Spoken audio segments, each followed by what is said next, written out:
Hey guys, and welcome to the Working Money Channel. The Cryptic Poet here on Twitter posted this just in. Ripple partner Airwallex furthers global expansion with launch into North America. So guys, this has to do with Airwallex, a Ripple partner. They are an Australian payments fintech, and they've launched now in North America. In a company release, Airwallex said that U.S. businesses may now gain access to the suite of financial infrastructure payments, treasury, and expenses services without the constraints of the traditional finance system. So boom, Airwallex, guys, moving into a new region, namely the United States, huge region of the world. I'm surprised that there is even more market share for this Australian company in the United States. I mean, it is a big market, yet there are a lot of American companies, obviously in the US, that are doing the same thing. Nevertheless, Airwallex market entry into the US is supported by a partnership with domestic bank Evolve Bank and Trust, a technology-focused financial services organization and bank as a service provider. Earlier this year, and we reported on this, Airwallex did raise $100 million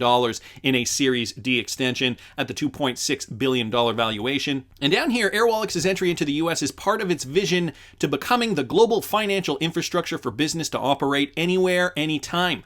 Today, the company offers cards, international collection and transfers, and other value add-on solutions for SMEs or small to medium business enterprises, as well as an API for larger enterprise businesses that require embedded payments and financial services. Boom. Airwallex, one of those first Ripple partners, as we can see here from the Cryptic Poet's tweet up here. He posts this screen grab here from October of 2017, naming Airwallex here as one of the 100 strong at that time in 2017. Ripple's blockchain network is now more than 100 strong.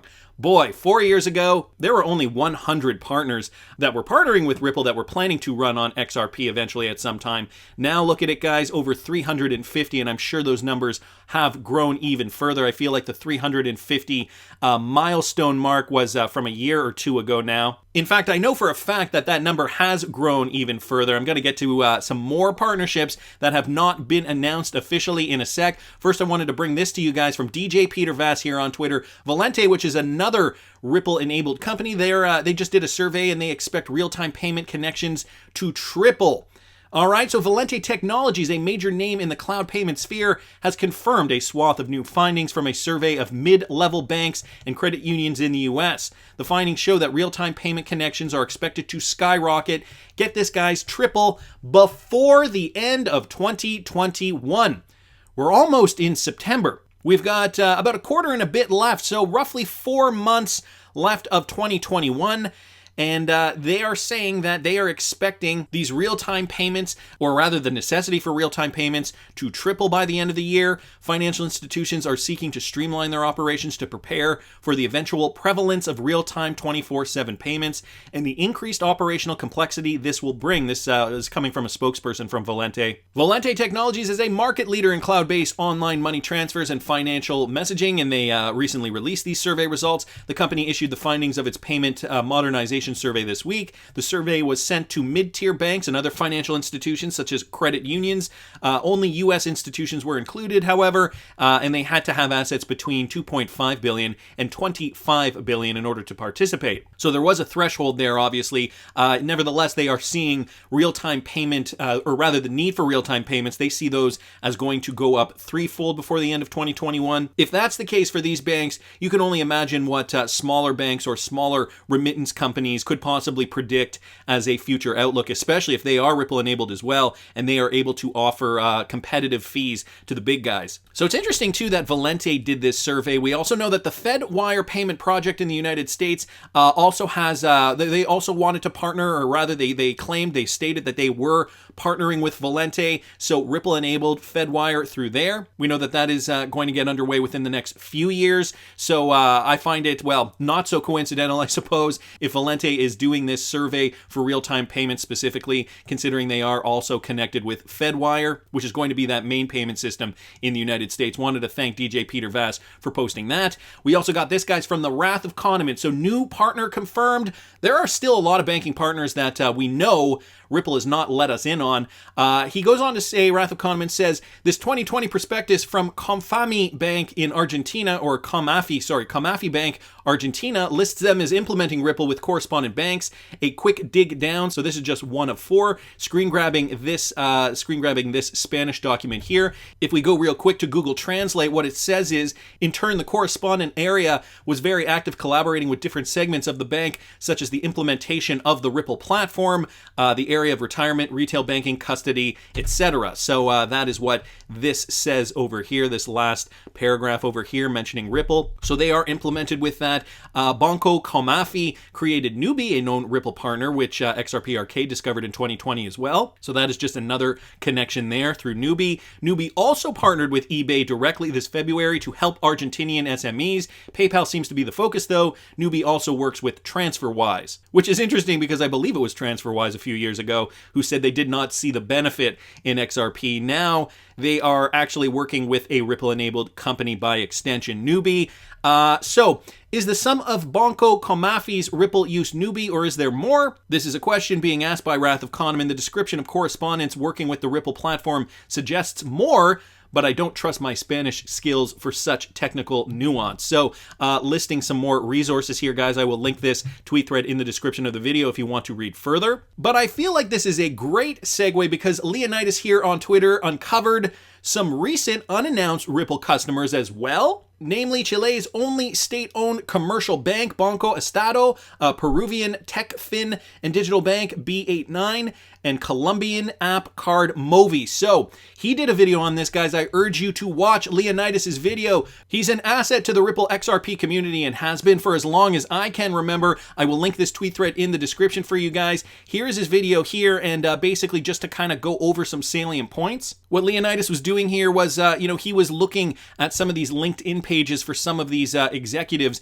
at some of these banks. So Banco del Estado, and he did translate some of this Spanish here to English, just so we could get a sense of what was being said here. For example, B89 Bank as well, Banco Estado, which is the Chilean bank, and I believe he talked about Movi here, which is another Colombian company. So here's just something from one of those bank executives translated into English. I recommend Jonathan and Ripple for the implementation of international payment solutions. We have managed to raise a remittance project in a very limited period of time. I highlighted Jonathan's abilities to facilitate the understanding of Ripple's work, methodology, and the relationship of the participating members of its payment network. So guys, I will link again this video in the description of the video if you want to get all the information. Just wanted to bring you guys some of the highlights here.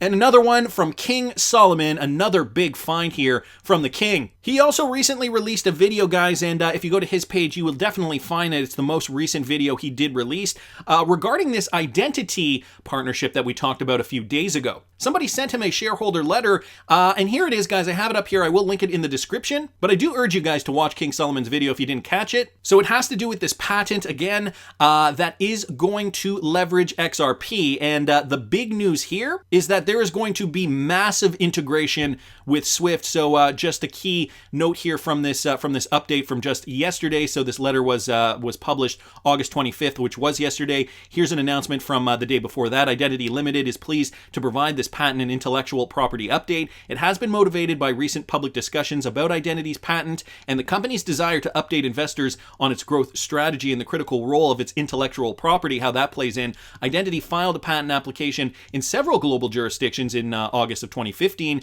and continues to pursue these approvals. In December 2020, our patent was approved in the United States, which was announced to the market, and then granted in April of 2021. As part of our wider IP strategy, the company recently filed additional claims or continuation claims in the US in August of 2021. So again, guys, I will link this entire thing. I'm not going over all of it, but here's some of the salient points. Whatever the unit of value that needs to be, for example, dollar, euro, yen, XRP, or Bitcoin, it all needs to move from one account to another. At the same time, there is an ever-increasing demand for these transactions to be processed in real time. So what do you think they are going to use to process in real time? If we can quickly take a step back and just put it into perspective here, one of the only cryptocurrencies they mention is XRP, next to the most popular cryptocurrency, the one that's got the name recognition, Bitcoin. And so what I would assume is, and I mean, we know already the ins and outs of the identity patent, but what I would assume is XRP most likely going to be that cryptocurrency to exchange value. Okay, so that would mean more real-world utility built into this process. We've gone over a lot of this information before. For this demand to be met, faster, complete, accurate, and detailed transaction information needs to be captured. Incredibly, much of this is still done manually, as there is no way for data to accompany the payment message. Down here, though, guys, is where it gets really interesting. In 2016, Identity conducted research together with SWIFT. So again, this was before all the hoopla, the Society for Worldwide International Financial Telecommunications, and learnt that of the nearly 7 billion transactions sent across the network that year, 8% were held up because the legacy technology and outdated messaging standards used by both sending and receiving banks did not allow them to also transact information, costing them up to $27.5 billion. And now this process inefficiency is being resolved. The global financial industry has begun to adopt the new ISO 20022 standard as a payment messaging language of the future, allowing much richer and structured information to move with payments, and will ultimately facilitate payments to move between legacy networks such as SWIFT and emerging paymency gateways that operate as a closed-loop platform like MasterCard and Visa, and Ripple, Ethereum, R3's Corda, or any emerging payment gateway that adopts the standard. Now, we've talked a lot about ISO 20022, Ripple getting on that standard, one of the first bodies getting on that standard. I'll link a video I did about it a few months ago. If you guys don't know the details on that, I'll link it up here in the top right-hand corner for you guys. But guys, this is going to be huge. If you do not know, Identity and R3 to launch Overlay plus ISO 20022 trial. This was back from December of 2019. Identity Limited will run a global multi-bank trial of its Overlay ISO 20022 solution to expand the benefits of it. The Overlay ISO 20022 Core DApp trial is expected to take place in Q3. And run for 7 weeks, enabling multiple financial solutions to evaluate the solution of R3's Corda Enterprise blockchain. R3 participants will be able to explore the benefits of Identity's solution in a quick and cost-effective manner. The solution helps banks cross-border payment messages from the old messaging standard, known as MT, to a new mandated standard called ISO 20022. Again, this was back from 2019, and Identity already in talks about trialing this with R3. We fast forward to today, and this is where we are, guys. Now, there's phase 1, phase 2, and phase 3 in this report. First, they need to land. The first step in our longer-term strategy is to license as many regulated businesses as possible to use our platform to ingest their payment data and to deliver the outcome. Of course, phase 2, though, guys, the second step in our strategy is to provide more services and grow license revenue with existing customers. We are now focused on helping 11,500 plus SWIFT member banks to migrate 10 billion payment messages per year to the new ISO 20022 global standard before 2025. Now, we know that there is a timeline for this. It isn't going to happen all at once, but the next 5 years, 4 years actually, because it's the year 2021, boy, am I losing track of time, we will finally get 11,500 plus SWIFT member banks on the platform. The ISO 20022 standard is here, and it will be RippleNet enabled. Of course, Identity looking to settle through XRP. So boom goes the dynamite, guys. This is huge, huge news. Just down here, the patent is designed to work with both legacy payment platforms, for example, SWIFT and MasterCard, and emerging payment networks, for example, Ripple, Ethereum, Bitcoin, and Corda blockchains, and distributed ledgers.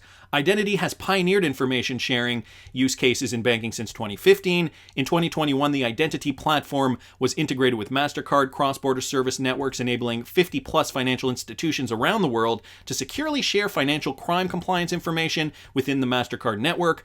Identity is exploring additional use cases in several global brands in the payment industry to support information sharing to reduce financial crime. So, a lot of this has to do with being able to kind of mitigate money laundering, financial crime, as they put it. Of course, they are getting the 11,500 plus SWIFT member banks to migrate 10 billion payment messages per year on this new ISO 20022 standard. It's going to happen before 2025, so a 4-year timeline, which just brings me back, guys, to my XRP. We are in this situation where we're seeing, resistance levels of, oh my goodness, it's only at $1.11. Just a few weeks ago, we were seeing XRP at $1.35. Panic, panic, panic. But really, guys, $10 to $15, just the beginning. You wait till 2025 and see how high XRP can really go. That's just my opinion, but I want to hear what you guys think. Please subscribe to the channel if you haven't already. Like the video if you like the content I'm providing. I always love hearing your comments. See you in the next one, guys.